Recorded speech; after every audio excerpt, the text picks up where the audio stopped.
আজকে ভোলা খাচ্ছে না, ওই জন্য ওর দাদা ওকে খাওয়াচ্ছে। দেখো কিছুতেই খাবে না উনি। উনি মাংস মেটে ছাড়া উনি খাবেন না।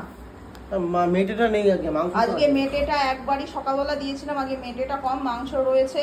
কিন্তু মহারাজ খাবেন না, খাইয়ে দেওয়ার পর তারপরে উনি খাবেন। আর এদিকে এই যে রনিদার খাওয়া হয়ে গেছে, এর কিছু লাগে না, এর খাবার দিলেই হলো। শুকনো ভাত দিলেও এ খেয়ে নেবে, এর কোনো নাটক নেই, কিছুই নেই। কিন্তু এর আজকে নাটক করছে কেন বুঝতে পারছি না। ওটা কি খাওয়া হচ্ছে? হাঁ করে খাইয়ে দাও, নাহলে খাবে না গো, 10 ঘন্টা লাগিয়ে দেবে। ওই দেখো, দেখেছো যে মাংসের টুকরোগুলো দেওয়া হচ্ছে সেইগুলো খাচ্ছে, ভাত খাবে না। ওই দেখো, দেখছো, খাবে না। ওরে খা, তারপরে আমরা খেতে বসবো।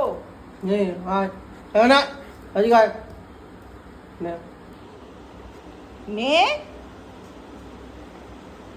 কিরে, খাবো না, আমরা খাবো না? ওকে চ্যাং দলা করে বসাও, বসিয়ে খাওয়াও। হ্যাঁ এবার ঠিক নেই, এবার ঠোস কি করে। ঠিক হয়েছে, ঠিক হয়েছে। দেখো অবস্থা, দেখো অবস্থা, দেখা যে ভোলাদাকে খাওয়ানো হচ্ছে, হাঁ করে করে খাওয়ানো হচ্ছে।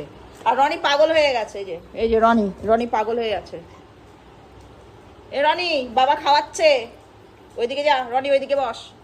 আর ভোলার অ্যাকচুয়ালি বয়স হয়ে গেছে, ও মানে বলতে নেই কতদিন মানে আমরা রাখতে পারবো জানি না। হা করছে না, খাবে না। ও ভোলাদা দেখো, চোখটা দেখো, রেগে আছে, খাবে না। তোর কি হয়েছে রে? হ্যাঁ খাবি না কেন?